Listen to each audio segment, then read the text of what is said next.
somewhere between the ages of 2 and 4, you existed. You laughed, you learned to walk, you were held, fed, sung to, and comforted, thousands of separate times. You formed your first words. You had a favorite blanket maybe, or a favorite face. And you remember almost none of it, not because it didn't matter, not because you weren't paying attention. Your brain was working the entire time. It simply wasn't keeping the receipts. This isn't a flaw unique to you. It happens to every human being who has ever lived. Psychologists gave it a name over a century ago. Infantile amnesia, the complete absence of memories from roughly the first 3 to 4 years of life. Most adults' earliest memory sits somewhere around age 3.5. Some people can't reach back further than 5 or 6. It doesn't matter how good your memory is now. That window stays closed to everyone. Here's what people usually get wrong about this. It doesn't mean babies can't remember anything at all. A 6-month-old can recognize its mother's voice instantly. A 1-year-old can remember how to work a toy it saw a week earlier. Babies form memories constantly. Short-term ones, procedural ones, emotional ones. What they can't do yet is file those memories away as a story that you, the adult, can later retrieve. The lights were on. Almost nothing got saved to permanent storage. To understand why, picture the part of your brain responsible for long-term memory. It's called the hippocampus. Think of it less like a hard drive and more like a filing office. In an infant, that office is still being built. Walls half up, no filing cabinets yet, workers everywhere. It's not broken, it's simply not finished. And it won't be fully online for another few years. There's a second reason, and it's almost the opposite problem. Your infant brain wasn't underbuilding memory. It was overbuilding everything else.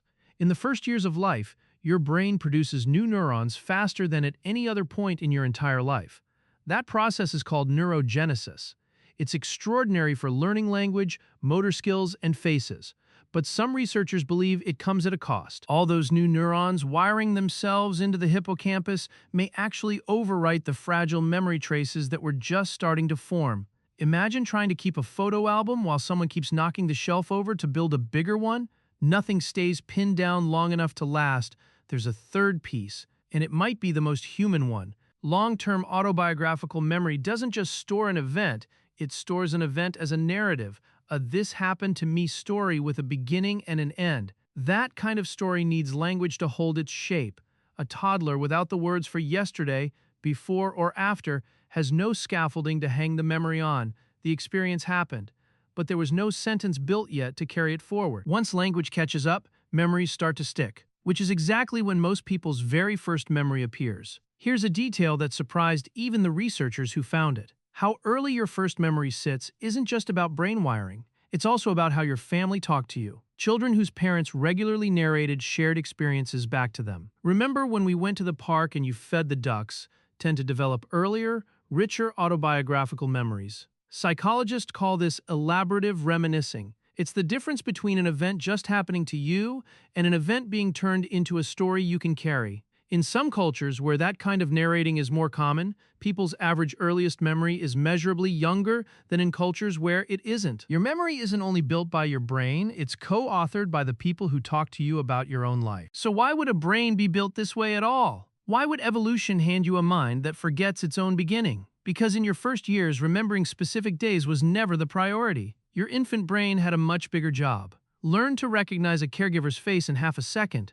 Learn to walk on 2 legs across uneven, dangerous ground. Learn the sounds of an entire language from scratch. Learn who is safe, who is warm, who will come back when you cry. That is an enormous amount of general-purpose learning to do in a very short window. Archiving the specific Tuesday afternoon it happened on would have been a rounding error by comparison. Every brain, including yours right now, has limited resources. Attention, energy, storage, all of it is finite. An infant brain that spent its limited resources cataloging memories instead of building movement, language, and attachment would be a worse adapted infant, not a better one. So your ancestors' babies who forgot everything and learned fast outcompeted the babies who might have remembered more and learned slower. You are quite literally descended from forgetting. It wasn't a malfunction. It was a trade your brain made on your behalf before you were old enough to have an opinion about it. Here's the detail that changes how this whole thing feels. Just because you can't recall those years doesn't mean they left no trace. There are 2 different memory systems at work in you. Explicit memory, the kind you can describe in a sentence, I remember when, and implicit memory, the kind you can't describe, but that still shapes you. Implicit memory doesn't need the hippocampus to be finished. It's online almost from birth. It's why a certain smell can make you feel safe for no reason you can name. It's why some people flinch at conflict and others lean into it long before they have any memory that would explain the pattern. It's why your body can hold a comfort or a caution that your mind can't source. Those first years didn't vanish. They just got stored in a format you can feel but can't narrate. Which means the version of you that existed before your first memory wasn't a blank. It was building the foundation everything else stands on. The attachment patterns you carry into relationships now, the baseline sense of whether the world tends to be safe or unpredictable, the comfort you feel or don't in being close to another person. Much of that groundwork was laid in the exact years you can't consciously recall. You've been shaped by a version of yourself you will never get to meet directly. This is also why your earliest memory is such a strange, unreliable thing. A surprising number of people's first memories aren't even real in the way they think. Some are reconstructed from a photograph seen later, or a story told at a family dinner, folded so seamlessly into your memory that it feels like you were there watching it happen. Your brain isn't lying to you on purpose. It's doing what it always does, building a coherent story out of fragments, even when some of those fragments came from someone else's mouth. The self you think you remember from age 3 might be part memory, part inherited family folklore, and you likely can't tell which parts are which. None of this means your early years didn't matter. It means they mattered so much that your brain used every available resource on them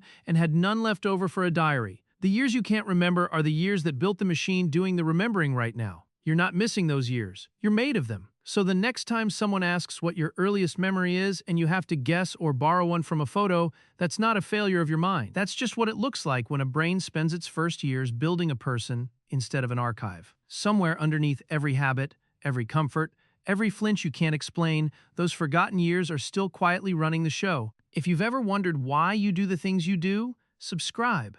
Your mind remembers more than you think.